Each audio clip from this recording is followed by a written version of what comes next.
दोस्तों induction cooktop में line नहीं आ रहा है। ये प्रेस्टीज कंपनी का इंडक्शन कुकटॉप है। इसमें सप्लाई देने के बावजूद भी कोई भी रिस्पांस नहीं मिल रहा है, यानी ये पूरी तरह डेड हो गया है। तो इसको कैसे रिपेयर करना है सब कुछ इस वीडियो में बताएंगे।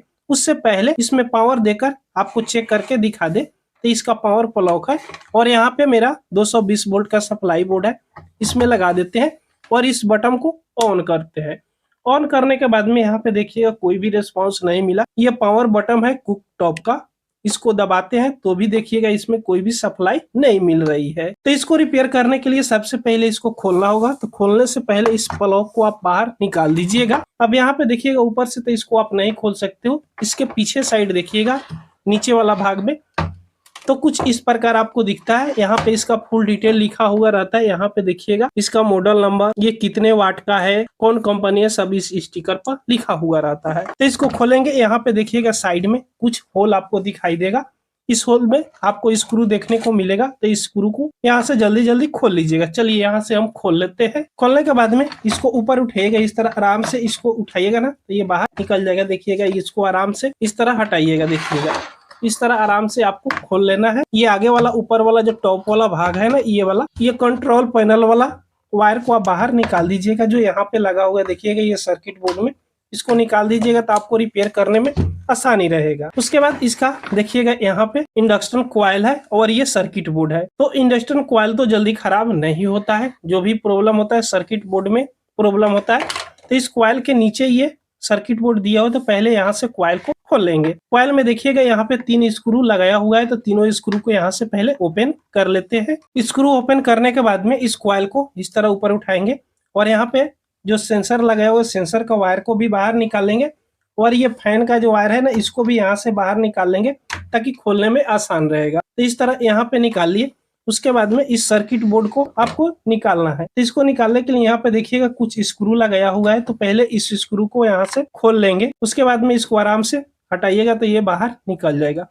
अब इस बॉडी को भी साइड में रख देते हैं तो रिपेयर करने में और ज्यादा आसान रहेगा। अब चलिए इसको इस साइड रख देते हैं। अब यहाँ पे आपको कैमरा नजदीक करके दिखाते हैं। तो यहाँ पे कैमरा नजदीक कर दिए। अब इसको रिपेयर करने से पहले सबसे पहले इसको फिजिकली आपको देखना है कि कोई कंपोनेंट जाला हुआ नहीं है, कोई कंपोनेंट खराब तो नहीं है। तो आप पहले इसको फिजिकली चेक कर लीजिएगा। जो ये बड़े बड़े कंपोनेंट है इसमें से कोई एक कंपोनेंट भी खराब हो जाता है तो भी प्रॉब्लम आने लगता है। तो ध्यान से आप देखिएगा ना, उलट पलट कर इधर भी प्रिंट सब रहता है, तो प्रिंट भी कोई जल जाता है तो भी प्रॉब्लम आने लगता है कि कोई डैमेज तो नहीं है, कोई कंपोनेंट खराब तो नहीं है। तो यहाँ पे देखिएगा ये कैपेसिटर जो है ना यहाँ पे फट गया है। ध्यान से देखिएगा, ये जो बड़ा वाला कैपेसिटर आपको देखने को मिल रहा है ये कैपेसिटर फट गया है। इस कैपेसिटर को यहाँ से निकालेंगे। उससे पहले यहाँ पे फ्यूज दिया हुआ है तो इस फ्यूज को भी चेक कर लेंगे कि फ्यूज खराब है या सही है। तो फ्यूज को चेक करने के लिए आप मल्टीमीटर लीजिएगा और मल्टीमीटर को यहाँ बजर मोड यानी कंटिन्यूटी मोड पे सेलेक्ट कर लीजिएगा। और चलिए आपके सामने यहाँ पे हम चेक करके दिखाई दे रहे हैं। अब इस दोनों प्रोब को टच करके देखिएगा कंटिन्यूटी मिल रही है।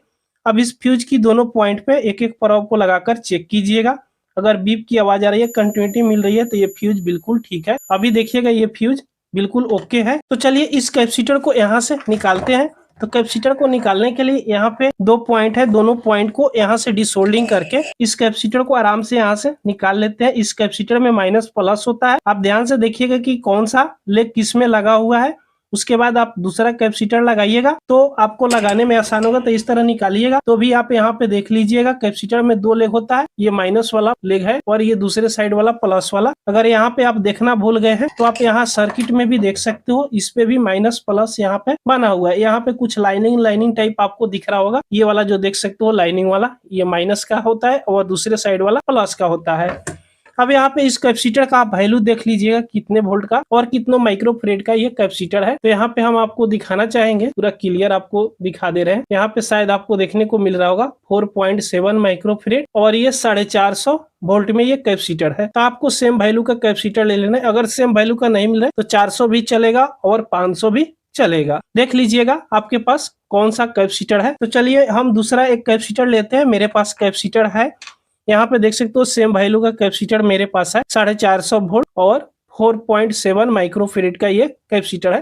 तो सेम वैल्यू का तो मेरे पास कैपेसिटर है। इसमें जब नया खरीदिएगा तो 2 लेग मिलेगा आपको देखने को। तो एक लेग बड़ा रहता है और दूसरी लेग छोटा रहता है। तो छोटा वाला लेग माइनस का होता है और बड़ा वाला लेग प्लस का होता है। और छोटे वाला लेग के बगल में यहाँ पे देखिएगा तो आपको माइनस का भी सिंबल देखने को मिल जाएगा। तो चलिए इस कैपेसिटर को यहाँ पे लगाकर सोल्डिंग कर लेते हैं। तो ये कैपेसिटर को यहाँ पे लगा दिए, जिस तरह लगा हुआ था सेम तरीका से इस कैपेसिटर को यहाँ पे लगा दिए।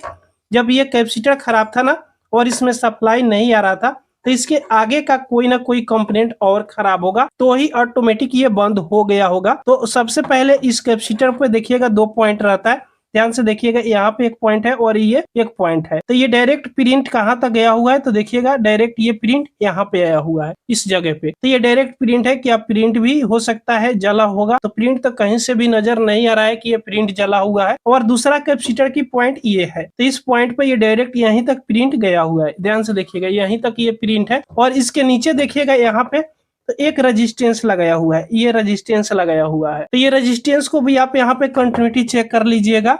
ये ज्यादा वैल्यू का रेजिस्टेंस नहीं होता है, 100 ओम से नीचे का ही रेजिस्टेंस इसमें लगा हुआ रहता है, क्योंकि ये सीरीज में जिस प्रकार फ्यूज लगा हुआ रहता है ना, उसी प्रकार ये रेजिस्टेंस भी लगा हुआ रहता है। तो जब इसमें सप्लाई नहीं आता है ना, तो या फ्यूज खराब होता है या रेजिस्टेंस खराब होता है। तो सबसे पहले इसको चेक कर लीजिएगा, बजर मोड पे ही लगाकर चेक कर लीजिएगा। अगर इसमें बीप की आवाज या 100 से नीचे का वैल्यू आ रहा है तो ये रेजिस्टेंस ठीक होगा। तो इस दोनों प्रोब को इस दोनों पॉइंट पे लगाकर देख लीजिएगा इस रेजिस्टेंस में। तो मल्टीमीटर में आप क्लियर देख पा रहे होंगे कोई भी वैल्यू यहाँ पे शो नहीं कर रहा है, एक जो है ना एक ही शो कर रहा है।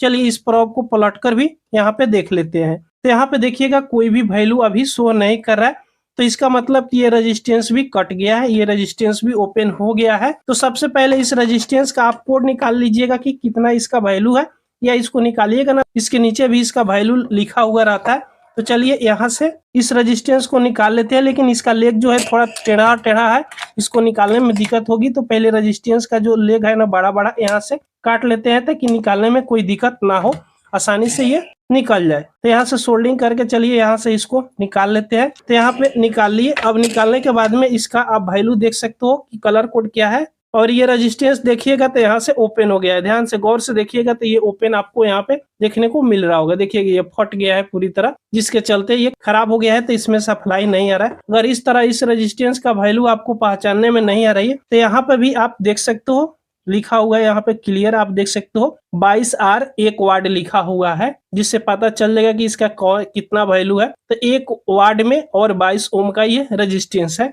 तो आपको सेम वैल्यू का रेजिस्टेंस मिल जा रहा है तो ले सकते हो, या थोड़ा ऊपर नीचे वैल्यू का आप रेजिस्टेंस इसमें लगा सकते हो। तो मेरे पास देखिएगा ये 47 ओम का रेजिस्टेंस है, तो इसको लगाकर हम इसमें देख लेते हैं। अगर इसको थोड़ा देर चलाकर देखेंगे, अगर ये रेजिस्टेंस ज्यादा हीट होता है तो इसमें हम दूसरा रेजिस्टेंस लगा देंगे। तो ये 1 वाट की ये भी है, और ये 22 ओम का रेजिस्टेंस इसमें लगा हुआ था, और ये 47 ओम का रेजिस्टेंस है। तो चलिए इसको लगा देते हैं इसमें। तो ये रेजिस्टेंस को यहाँ पे लगा दिए, ये फिक्स हो गया। अब इसमें दूसरा कंपोनेंट तो कोई दिख नहीं रहा है कि ये खराब हो गया। और दूसरा IGBT जो रहता है ना, ये जल्दी खराब नहीं होता है। ये लास्ट पोजीशन में जो IGBT और ब्रिज रेक्टिफायर खराब होता है, ये दोनों तो जल्दी खराब नहीं होता है, उधर कंपोनेंट खराब जल्दी हो जाता है। तो चलिए इसको अब हम टेस्ट करके देखेंगे। तो टेस्ट करने के लिए यहाँ पे इसको बॉडी में पहले जिस तरह फिट था, चलिए इसको हम यहाँ पे फिट कर ले रहे हैं। इसको कसेंगे नहीं, इसको इसी तरह पहले यहाँ पे हम चलिए फिट कर ले रहे हैं, बाद में इसको कसकर हम देखेंगे, ताकि अगर कोई भी प्रॉब्लम होता है फिर दोबारा हमको खोलना पड़ सकता है। तो ये टेम्परेचर वाला वायर को लगा देते हैं, उसके बाद में ये फैन वाला वायर को लगा देते हैं, और ऊपर वाला कंट्रोल पैनल वाला लेते हैं और कंट्रोल पैनल वाला वायर को यहाँ पे लगा देते हैं। और इसी तरह इसको चेक करके पहले यहाँ पे देखेंगे। तो चलिए इसको इस तरह हम पहले फिट कर लेते हैं। फिट करने के बाद में इसको आपके सामने हम यहाँ पे रख कर दिखाएंगे। और यहाँ पे लेते हैं सप्लाई वाला बोर्ड। अब चलिए इस पावर प्लग को इस बोर्ड में लगाते हैं। यहाँ से पहले ऑफ कर लेते हैं और यहाँ पे लगा दिए। देखिएगा यहाँ पे पावर प्लग को लगा दिए। अब इसको ऑन करते हैं। ऑन करने पर देखिएगा सभी में यहाँ पे लाइट आ गया, जो शायद आपको देखने को मिल रहा होगा। अभी हम स्टूडियो का लाइट को थोड़ा सा डिम करके आपको दिखा देते हैं। यहाँ पे डिम कर दिए। अब देख सकते हो कि इसमें सप्लाई मिल रही है। यहाँ पे लाइट भी ब्लिंकिंग कर रहा है। और ये पावर बटन जो है ना, पावर बटन को ऑन करके दिखा दे तो यहाँ पे देख सकते हो लाइट आ गई, कोई भी प्रॉब्लम नहीं है। यहाँ पे इसका फैन भी चल रहा है। तो दोस्तों आप देख लिए कि ये ठीक हो गया। बस इस तरह ज़्यादातर खराब नहीं होता है, चलिए इसको जिस तरह था उस तरह हम इसको फिट कर लेते हैं। तो ये वीडियो आपको पसंद आई हो तो एक लाइक जरूर कर दीजिएगा। अगर हमारे चैनल पर आप पहली बार आए हो तो सब्सक्राइब करना बिल्कुल ना भूलिएगा। पूरा वीडियो देखने के लिए आपको बहुत बहुत धन्यवाद।